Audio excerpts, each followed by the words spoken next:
Welcome to the Leading at the Next Level podcast with Dove Development and Consulting, the show built to provide ongoing support for your leadership journey.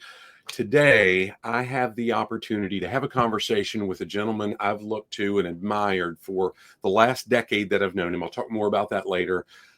Mark Cole, he is celebrating as we speak his 25th anniversary working with John Maxwell, the person that's probably made more impact in my life than anybody not named Cindy, right? And it's so fun to have this conversation. Mark, what I've been doing with these conversations, Cindy and I, over the last several months to really promote the Leadership Legacy experience that you're going to be with us at in 42 or 43 days is to have the person that I'm talking with, be it a partner, an executive panelist, whomever, share a little bit about their professional background and their experience in their respective industry. Would you mind doing a little bit of that? And then I'll kind of toss some questions at you. Well, you've kind of said my name to claim right there with 25 years. I have set beside or observed for 25 years one of the greatest leadership thinkers, one of the greatest leadership communicators, and one of the leadership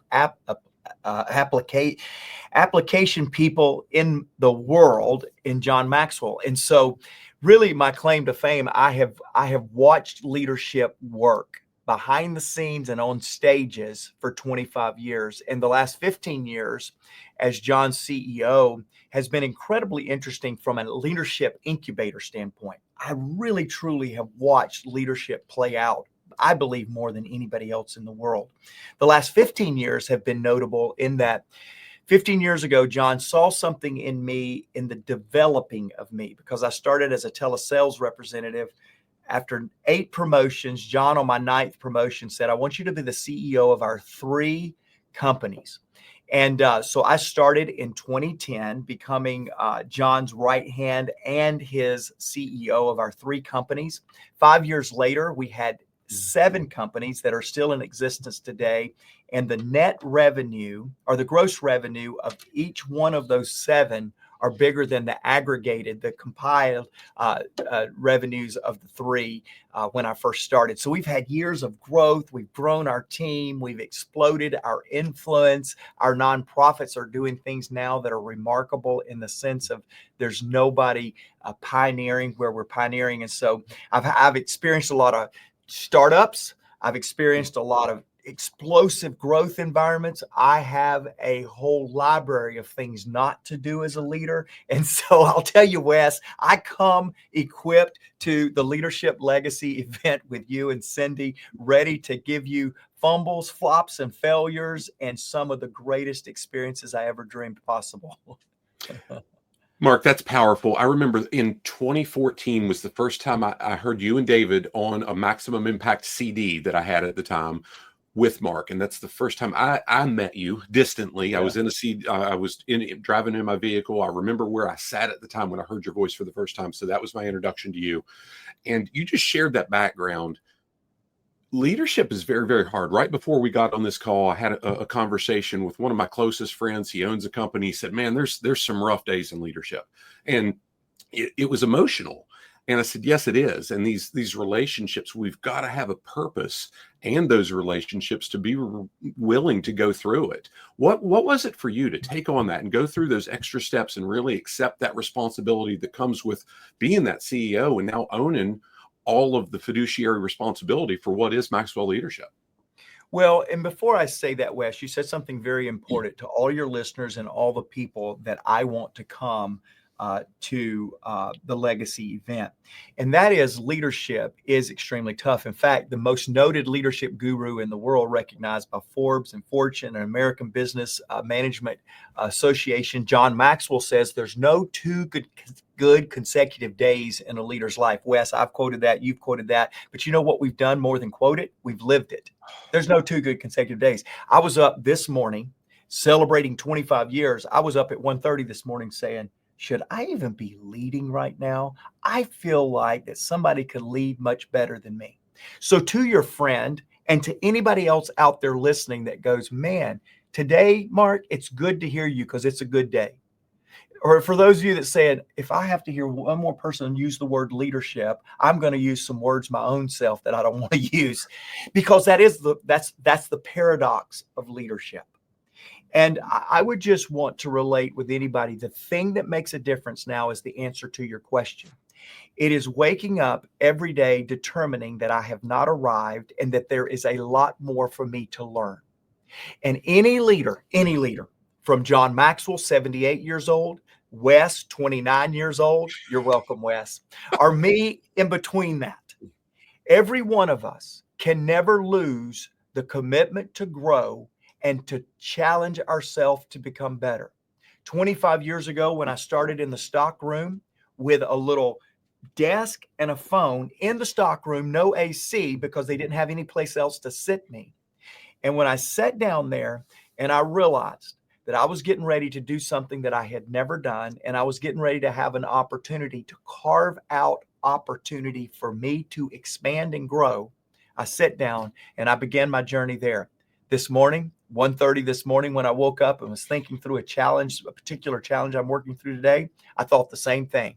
I'm getting ready to learn a lot from having to lead through this very difficult challenge. And I think the difference maker from sustained success is people that never lose the heart and the passion and the curiosity of what am I going to learn from this success, or what am I going to learn from this failure? And the person that does that, I believe, are the people that experience sustained success. Mark, that encompassed the answer to the question I was going to ask after that. So I'm going to skip it because I often ask folks that are in ownership roles, that are in even mid-level supervisors to high-level managers, executives, what motivated you to develop as a leader, not rest on your title and position? You just covered that in intricate detail, and thank you for that. I said as I introduced you that I've got so much respect and admiration for you. I mean, I've often heard the phrase that don't get too close to your heroes because they'll let you down. And for 25 years, I remember right after Cindy and I got married, I read the 21-year Immutable Laws of Leadership for the first time. And it changed my life in that I was barely high school educated. I kind of slept through school and did a bunch of shenanigans that I'm happy I lived through. But I just couldn't pull anything useful from it. I'm a high D in the DISC scale, and so on. I like getting results. But I remember reading the 21 irrefutable laws, easy for me to say, and saying, I can apply this over time. This matters. And I've had so much admiration for John, and often the successor drops the ball. I've studied you for the last decade plus that we've been around you. I know it's not been close, but I'll say I've never seen you let me down. I've got sticky notes on the bottom of my monitors with quotes that I've heard you say. That's admiration. And more importantly, I've never seen you push to say, hey, I'm John number 2. You're Mark. And quite frankly, I still today think you're too humble. I wish you were more public facing in that. But can you talk to us about why you were willing, when Wes has been poking to say, Mark, will you write the foreword for What's Killing Your Profitability? Mark, do you want to come speak for us for the 2025 Leadership Legacy? And more recently, I said, hey, would you be willing to consider it again in 2026? Why have you been willing to even consider doing those things with us? Well, so let me answer that in 2 ways, because I do want to answer the leadership question that you're trying to go, what is it that's waking you? But I want to tell you why I'm coming and I'm going to be a part of Leadership Legacy is because of Wes Dove. I find people that are going in the direction that I'm going, that are passionate about the people that I'm passionate about, and wants to make a difference for the people where they share influence and share responsibility of raising the tide of leadership in their community. And those are the people where I spend my time. I'm not the professional speaker that John is. I am an applicator. I am an applier of leadership content and speak all over the world with that.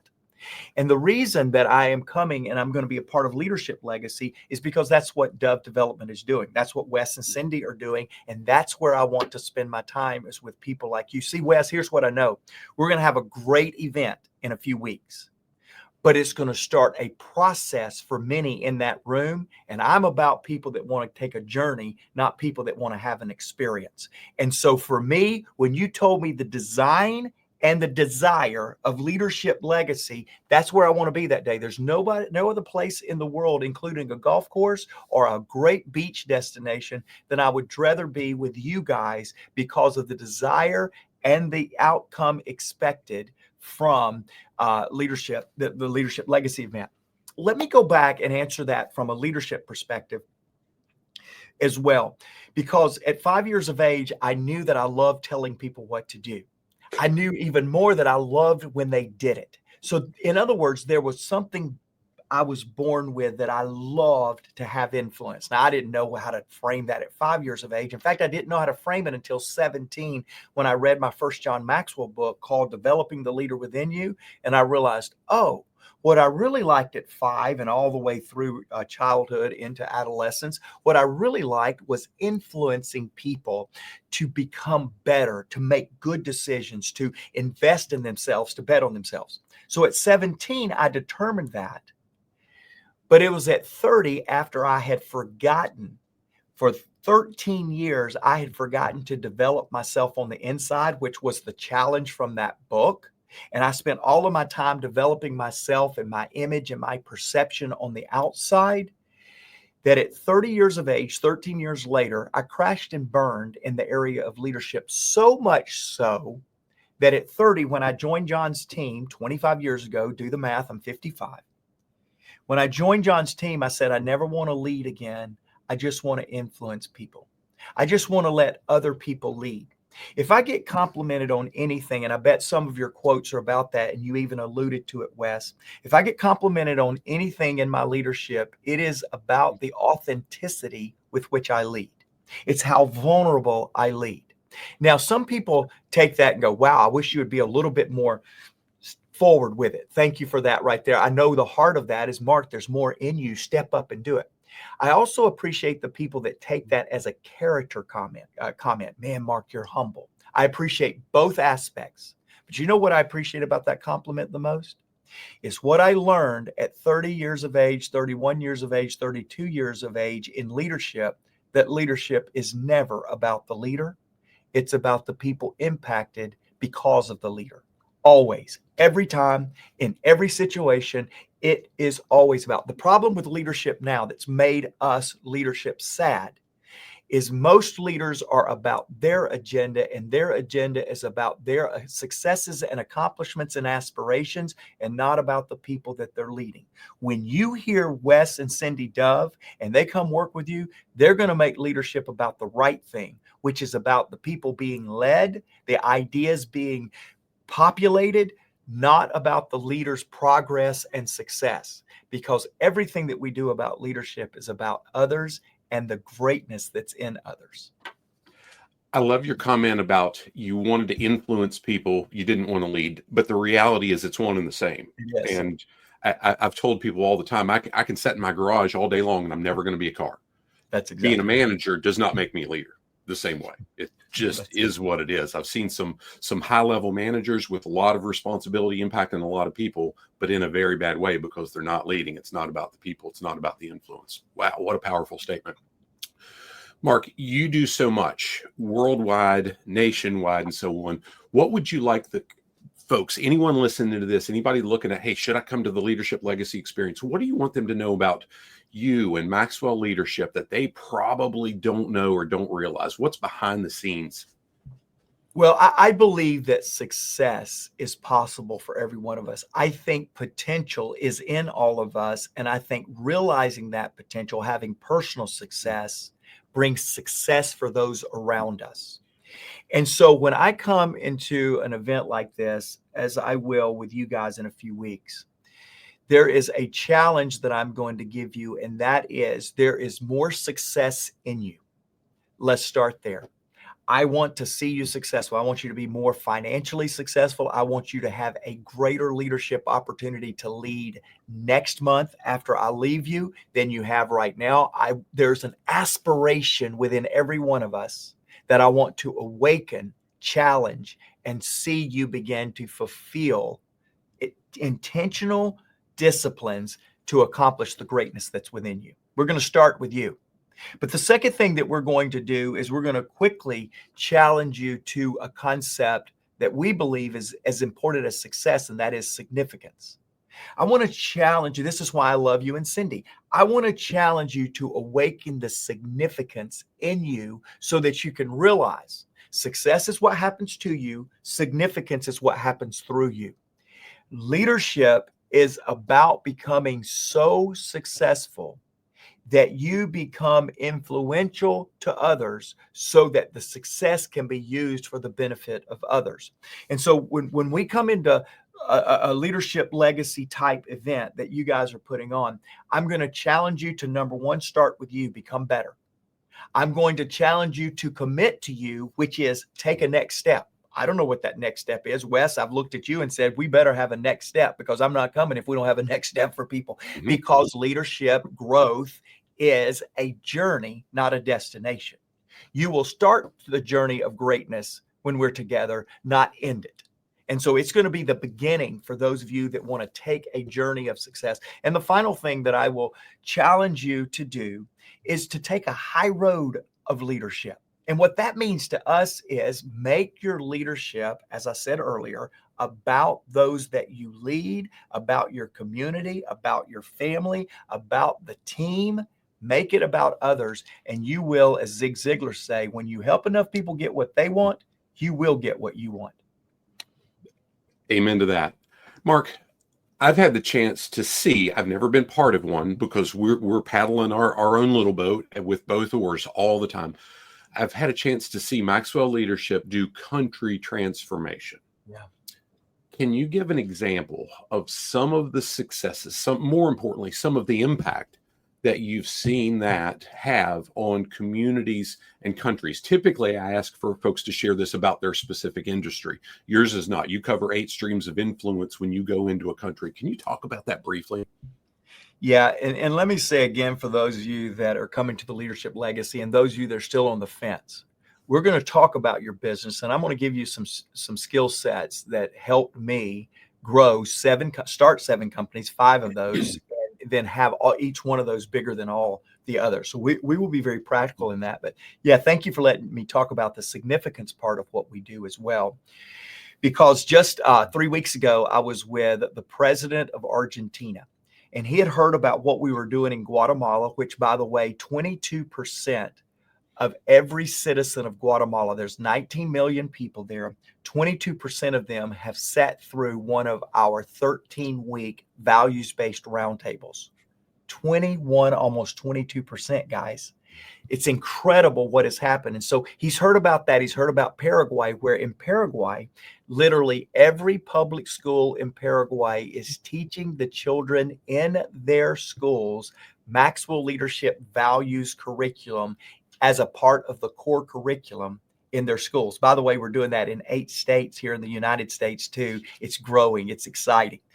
But he heard about what's happening in Guatemala, what's happening in Paraguay, what's happening now in 6 countries, because out of 28 presidents and prime ministers that have asked us to come in and work with all of the 8 streams of influence that influence a community or a country.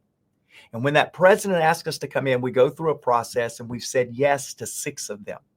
And so the president of Argentina invited us to come in and said, hey, I want you to talk to me about how we can get involved in being a part of transformation in Argentina.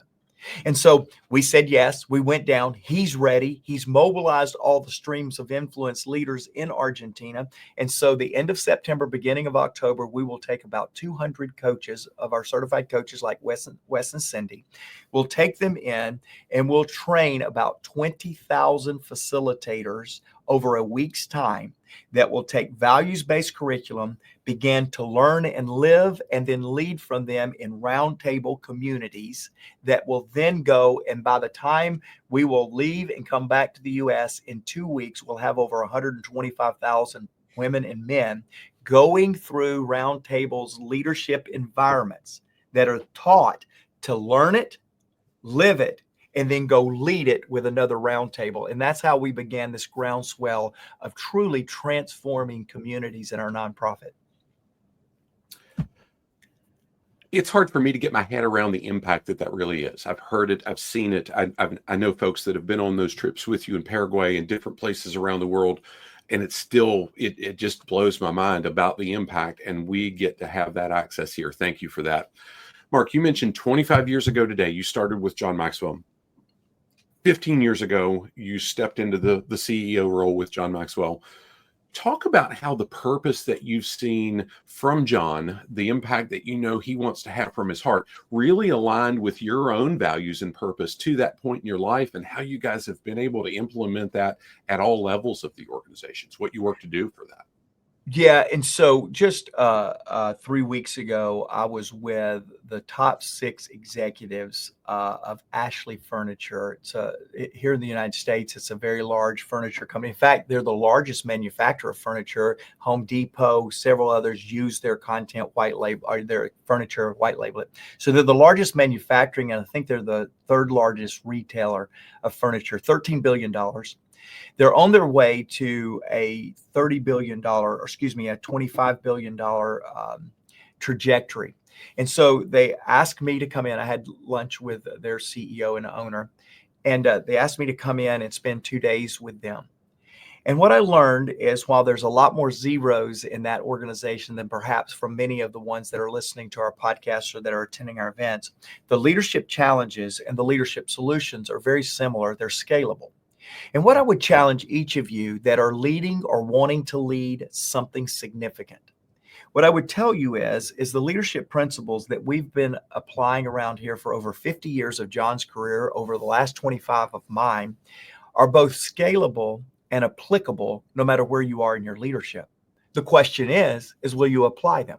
I mean, Wes and Cindy are pulling money out of their pocket, out of their account, out of their company, to offer this community environment experience in a belief that the return may be monetary, but the return will absolutely be from a fulfillment standpoint, because great leadership fulfills your aspirations and then fills your bank account and some of the other things. And so what I have learned is, no matter the level of people that I work with or talk with, the hundreds of people that will be with us at the Leadership Legacy event, Wes, some of your clients that you're working with, some of the big billion-dollar clients I work with, or some of the 5,000, 6,000 companies that I will work with this afternoon, or 5 or 6 million companies that I will work with this afternoon. Leadership challenges are the same. Leadership opportunities are there, and leadership success is attainable for people that will apply it, that will look for it, and that will allow others to coach them and mentor them along the way.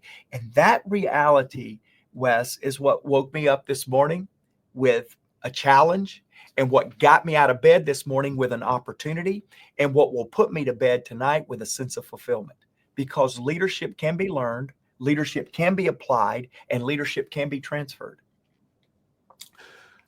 I'm going to use some of what you said already to frame this last question that I'll ask. Now, you mentioned values-based at the roundtables, at the different things that you're doing, both here in the States and worldwide.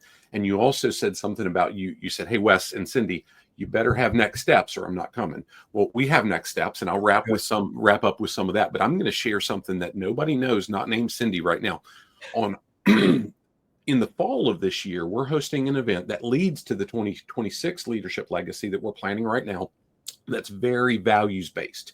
Matter of fact, I'm within weeks of finishing up the manuscript for a book on how values are the foundation for every organization. And it's through a real case study experience that we've done, and bringing in some of our clients and some different stuff like that.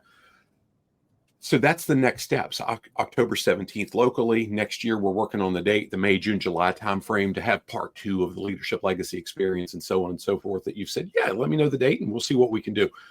With that in mind, that values-based idea, those next steps, what advice would you give to somebody that's young in their career and they're attracted by all the fluff that comes with leadership? What advice would you give them to really pursue, as opposed to getting lost in the I'm chasing the title or the position? Well, let me qualify the answer first with my rags to riches story. I came to John's organization 25 years ago, and literally I was emotionally, relationally, spiritually, financially, I was broke. I literally do not know how they hired me. In fact, the guy that hired me gave me an opportunity. You mentioned him in our pre-conversation, David Hoyt. I called him this morning, as I do every May 1st of every year, and I said, thank you for betting on me when nobody else would. That's my going number with him. I wasn't worth betting on. I wouldn't even bet on myself. It's a whole nother conversation. But I'm going to tell you my rags to riches story, because now running 7 multi-million-dollar companies, greater success around the world than John Maxwell's ever had under the opportunity he's given me to lead is because of three things that I started on day one of this journey.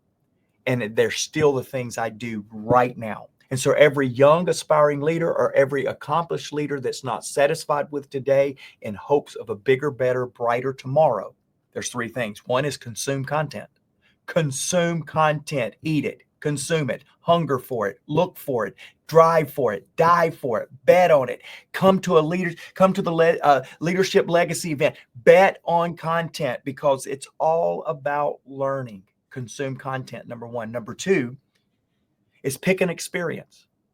Pick an experience. Find a place to model leadership. So get content. Wes is giving you content in this podcast, in this little experience right here. Consume content, but also pick an experience, because while consuming content is about learning, picking an experience is about modeling. And it's not just enough to show or to tell about leadership. You need to be showing leadership. It's a show and leadership is a show and tell sport. You've got to tell it, but you've got to show it as well. Don't tell me what you're going to do. Show me what you're going to do, leader. And then that brings me to number three, and that is get a mentor. Find somebody to be a guide to where you want to go. Often I find people that have already been there so they can tell me how to get there. Sometimes I find people that's never been there to tell me why they didn't get there. Oftentimes I find people that want to go there so we can get there together. But I always have a mentor. Always have a mentor. So get content, consume content, pick an experience, get a mentor, because everyone needs to learn and grow. Everyone needs a model, something to aspire to, and everybody needs a guide, somebody to be accountable to that is directing you where you want to go. I'm almost in tears as I hear you say that, because I know the role that you've played for me and Cindy as that mentor. Sometimes it's in conversation. Sometimes it's through listening to, like Cindy shared with me just before she was listening as she was getting her bath this morning, a recent call where you talked about leading with numbers and profitability. And so many of those topics that you teach on, Mark, speak so dear to us. I'll share this as we wrap up, and you can add anything you want with that. I've never had direct supervisory responsibility of team members, but I've always held responsibility for getting financial results through a team of people that did not report to me, and in most cases had supervisors and managers that did not support them supporting me. So I had to develop that influence, and it was hard. And it really led, because we often hear the idea that leadership and communication, those are intangible. You can't really quantify it. And that's garbage. We can absolutely quantify it. And you wrote the foreword to the book called What's Killing Your Profitability on that. Do you mind touching on that before we call it done, on the whole idea of leading with numbers and profitability? Well, yes, it's so many leaders, because we're missional. We speak servant leadership, and we get a lot of fulfillment out of transforming countries or adding value in nonprofit sector. But every leader has a commonality that, if not admitted, acknowledged, and cultivated, they're underachieving their leadership. And that is, leaders perform, leaders produce, leaders make others win. And winning is about knowing what KPIs, what measurements you're looking at for. And so oftentimes, especially in our world of government leading or in nonprofit or faith leading, we find people that just are so passionate about the mission, or business leaders that are so passionate about the culture. But make no mistake, the best leaders that sustain success for themselves and others are the leaders that know how to make things happen. They know how to produce.